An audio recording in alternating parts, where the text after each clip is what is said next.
Hi hello lovely viewers, welcome back to movie gossip YouTube channel. இன்றைக்கி நம்ம வீடியோவில் அதர்வா, ஃபகத் வாசில், பரிதாபங்கள், சுதாகர், டிராவிட், ரக்ஷன் இந்த மாதிரி நிறைய பெரிய காம்போவில் அண்ட் ரொம்பவுமே மறந்துட்டால் நம்ம தமனோட ரொம்ப நாளுக்கு அப்புறம் ஆக்ட் பண்ணியிருக்காரு. அண்ட் அவருடைய மியூசிக்கில் அண்ட் நம்ம இந்த இட்லி கடை அண்ட் இந்த பராசக்தி அந்த படத்தோட ப்ரொடியூசர் இந்த படத்தில் ஃபஸ்ட் டைம் டைரக்ட் பண்ணி ரிலீஸ் ஆன இதே முரளி அப்படிங்கிற படத்தோட ரிவ்யூவை ஸ்பாய்லரே இல்லாமல் நான் அந்த வீடியோவில் சொல்கிறேன். மறக்காம மூவி காசிப் யூடியூப் சேனலில் ஒரு ஃபாலோ மட்டும் பண்ணிக்கோங்க. ஃபர்ஸ்ட் இந்த படத்தோட கதை என்ன அப்படிங்கிறத ஸ்பாய்லர் இல்லாமல் சொல்லணும்னா, நம்ம படத்தில் ஹீரோவுக்கு 2 டைம் லைனில் 2 காதல் வருது. அந்த 2 ஹீரோயின்கிட்டையுமே தன்னோட காதலை சொல்கிறதுக்கு அவர் எந்த மாதிரியான கஷ்டப்படுறாரு அப்படிங்கிறத சூப்பராக அழகாக காமிச்சிருப்பாங்க. அண்டு இப்போ ஒரு சில ட்விஸ்ட்லாம் படத்தில் ஒர்க் அவுட் ஆகிருக்கு. உண்மையிலே நல்லாவே இருந்துச்சு. இதுதான் படத்தோட கதைங்க. அது எப்பறம் ஒரு காதலை சொல்கிறது அது ஒரு கதையாக இருக்கும் அப்படின்னு பார்த்தீங்கன்னா, அது மட்டுமே கதை இல்லை. அதையும் தாண்டி அவரோட லைஃப் ஜேர்னி அண்ட் அவங்களுடைய காதல் ஜேர்னி அதையும் சேர்ந்து ஒரு கதையாக காட்டியிருப்பாங்க. உண்மையிலே சூப்பராக இருக்கும்.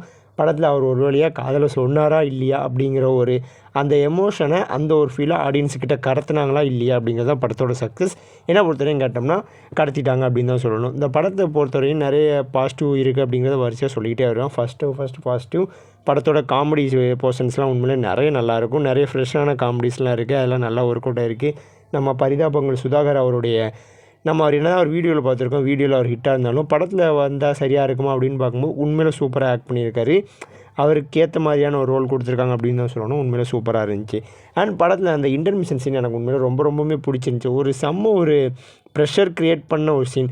அதாவது ஒன்றுமே இல்லை சீன். அது அங்கே ஒன்றும் யாரையும் கொலை பண்ண போல், யாரையும் காப்பாற்ற போல், யாரும் ஆக்சிடெண்ட் ஆக போல், ஒரு ஆக்ஷன் நடக்கலை, அந்த மாதிரியான சீன் இல்லாமல் ஒரு நார்மலான ஒரு சீனை செம்ம ப்ரெஷர் க்ரியேட் பண்ணி கொண்டு போனதெல்லாம் சூப்பராக இருந்துச்சு. அது படத்தில் நல்லாவே ஒர்க் அவுட் ஆகிருக்கு. எனக்கு உண்மையிலே அது ரொம்ப பிடிச்சிருந்துச்சி.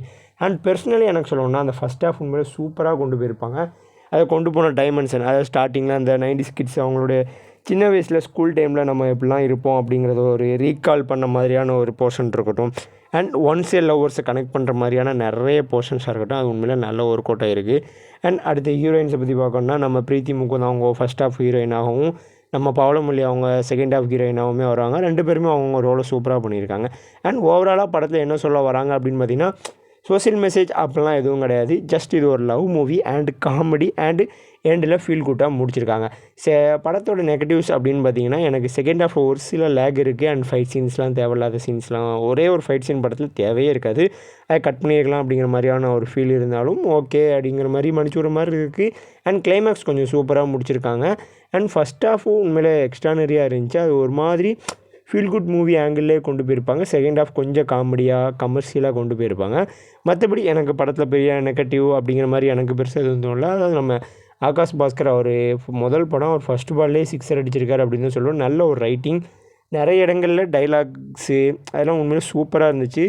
ஓகே இவருக்குள்ளே இப்படி ஒரு திறமை இருக்காடா அப்படிங்கிற மாதிரி விசுவல் பார்க்குற மாதிரியான ஒரு ஃபீல் இருந்துச்சு. அண்ட் விசுவலாகவுமே படத்தை செம்ம டெக்னிக்கலாகவும் சவுண்டாகவும் எல்லாத்தையுமே சூப்பராக எடுத்திருக்காங்க. ப்ரொடக்ஷன் வேல்யூ சூப்பராக பண்ணியிருக்காரு. அவரே படத்தில் ப்ரொடியூசர் அப்படிங்கிறனால நல்லா படத்துக்கு என்ன தேவையோ அதை அழகாக செலவு பண்ணி படத்தில் எடுத்திருக்காங்க. எதுவுமே வேஸ்ட் ஆஃப் செலவும் இருந்தாலும் ஆனால் படத்துக்கு தேவையானதை செலவு பண்ணி எடுத்திருக்காங்க.